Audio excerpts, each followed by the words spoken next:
আসসালামু আলাইকুম, স্বাগতম জানাচ্ছি বিবিসি নিউজ আন্তর্জাতিক সংবাদে। শুরুতেই সংবাদ শিরোনাম, এরপর বিস্তারিত। রাশিয়া রাতভর ৪০০ ড্রোন মিসাইল হামলা ইউক্রেনে। ইরান বলল ইউএসকে দেশীয় ইউরেনিয়াম মানতেই হবে। হামাস বলল গাজায় নিরস্ত্রীকরণ বা বিদেশি শাসন নয়। ট্রাম্প বললেন ইরান উত্তেজনায় শান্তিপূর্ণ সমাধান চান। নেতানিয়াহু ট্রাম্প বৈঠক ইরান নিরাপত্তা আলোচনায়। থাইল্যান্ডে আগাম নির্বাচনে দেশজুড়ে ভোটগ্রহণ শুরু। নিউ স্টার্ট শেষ, বিশ্ব নিরাপত্তায় জাতিসংঘের সতর্কতা। হামাস সতর্ক করল ফিলিস্তিনি উচ্ছেদ পরিকল্পনা মানবে না গাজা। স্থায়ী দখল পরিকল্পনা নিয়ে উদ্বেগ বাড়ছে। ইউক্রেন বলল রুশ আক্রমণ আরও তীব্র হচ্ছে।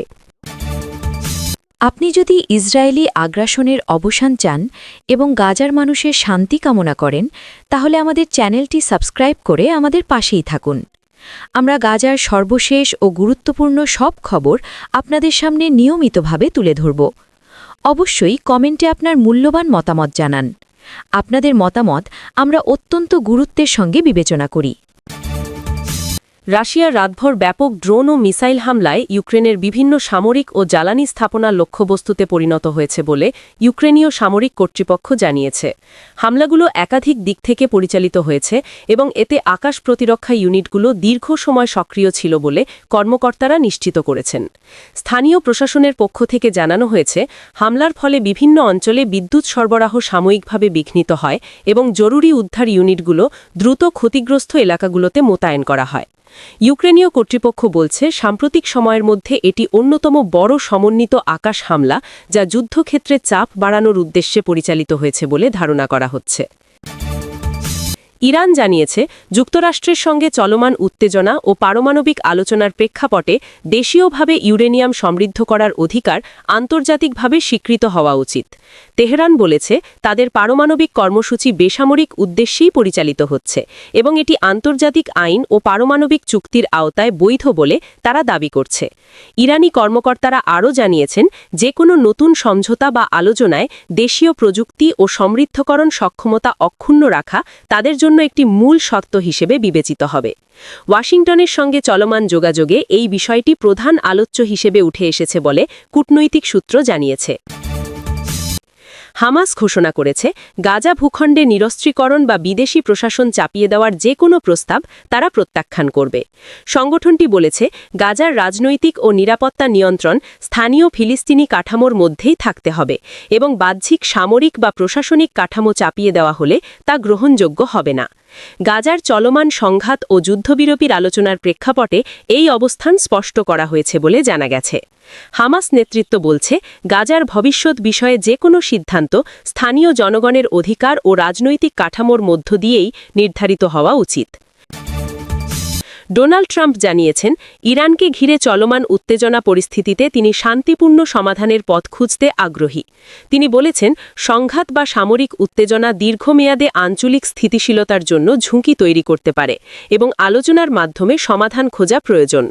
মার্কিন প্রশাসনের বিভিন্ন স্তরে ইরান সম্পর্কিত নিরাপত্তা মূল্যায়ন চলমান রয়েছে বলে জানানো হয়েছে। ট্রাম্পের এই মন্তব্য মধ্যপ্রাচ্য অঞ্চল চলমান কূটনৈতিক প্রচেষ্টার প্রেক্ষাপটে গুরুত্বপূর্ণ হিসেবে বিবেচিত হচ্ছে।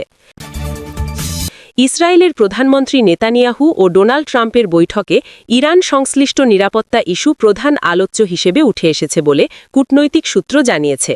বৈঠকে আঞ্চলিক নিরাপত্তা পরিস্থিতি, পারমাণবিক কর্মসূচি ও মধ্যপ্রাচ্যের সামরিক ভারসাম্য নিয়ে আলোচনা হয়েছে বলে জানা গেছে। সংশ্লিষ্ট কর্মকর্তারা বলেছেন, ইরানকে ঘিরে ভবিষ্যৎ কৌশল ও সমন্বয় নিয়ে দুই পক্ষের মধ্যে আলোচনা অব্যাহত রয়েছে। এই বৈঠককে আঞ্চলিক নিরাপত্তা সমন্বয়ের অংশ হিসেবে দেখা হচ্ছে। থাইল্যান্ডে আগাম জাতীয় নির্বাচনে দেশজুড়ে ভোটগ্রহণ শুরু হয়েছে এবং নির্বাচন কমিশন জানিয়েছে, ভোটার উপস্থিতি পর্যবেক্ষণ করা হচ্ছে।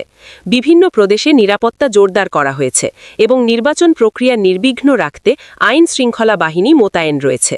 রাজনৈতিক দলগুলো নির্বাচনকে দেশের রাজনৈতিক স্থিতিশীলতার জন্য গুরুত্বপূর্ণ বলে উল্লেখ করেছে। নির্বাচন কর্মকর্তারা জানিয়েছেন, ভোট গ্রহণ প্রক্রিয়া নির্ধারিত নিয়ম অনুযায়ী পরিচালিত হচ্ছে এবং ফলাফল পর্যায়ক্রমে ঘোষণা করা হবে। যুক্তরাষ্ট্র ও রাশিয়ার মধ্যে সর্বশেষ পারমাণবিক অস্ত্র নিয়ন্ত্রণ চুক্তি নিউ স্টার্ট শেষ হওয়ায় বিশ্ব নিরাপত্তা নিয়ে গভীর উদ্বেগ প্রকাশ করেছে জাতিসংঘ। সংস্থাটি বলেছে, এই চুক্তির অবসানে বিশ্বের দুই বৃহৎ পারমাণবিক শক্তির অস্ত্রভাণ্ডারের ওপর আর কোনো বাধ্যতামূলক সীমা থাকছে না, যা বৈশ্বিক নিরাপত্তার জন্য ঝুঁকি বাড়াতে পারে। জাতিসংঘ মহাসচিব এটিকে আন্তর্জাতিক শান্তি ও নিরাপত্তার জন্য গুরুতর মুহূর্ত হিসেবে উল্লেখ করেছেন এবং দ্রুত নতুন চুক্তির আহ্বান জানিয়েছেন। হামাস সতর্ক জানিয়েছে, ফিলিস্তিনিদের জোরপূর্বক উচ্ছেদ বা জনসংখ্যা স্থানান্তরের যে কোনো পরিকল্পনা তারা প্রতিরোধ করবে। সংগঠনটি বলেছে, গাজার জনসংখ্যা কাঠামো পরিবর্তনের উদ্যোগ আন্তর্জাতিক আইনের লঙ্ঘন হিসেবে বিবেচিত হবে। ফিলিস্তিনি রাজনৈতিক কাঠামো ও আঞ্চলিক প্রতিনিধিরা এই বিষয়ে আন্তর্জাতিক মহলের নজর দেওয়ার আহ্বান জানিয়েছেন বলে জানা গেছে। সংঘাত পরিস্থিতির মধ্যেও জনসংখ্যা সুরক্ষাকে গুরুত্বপূর্ণ ইস্যু হিসেবে তুলে ধরা হয়েছে। গাজা ভূখণ্ডে সম্ভাব্য স্থায়ী দখল বা নিয়ন্ত্রণ পরিকল্পনা নিয়ে আন্তর্জাতিক পর্যায়ে উদ্বেগ বাড়ছে বলে বিভিন্ন কূটনৈতিক ও আঞ্চলিক ফোরামে আলোচনা হয়েছে। কিছু আঞ্চলিক নেতা সতর্ক করে বলেছেন, এ ধরনের পরিকল্পনা বাস্তবায়িত হলে তা ভূরাজনৈতিক বাস্তবতা স্থায়ীভাবে পরিবর্তন করতে পারে এবং ফিলিস্তিনি রাষ্ট্র প্রতিষ্ঠা প্রক্রিয়াকে প্রভাবিত করতে পারে। কিছু আন্তর্জাতিক ফোরামে বলা হয়েছে, এ ধরনের পদক্ষেপ আঞ্চলিক স্থিতিশীলতার জন্য নতুন উত্তেজনা তৈরি করতে পারে।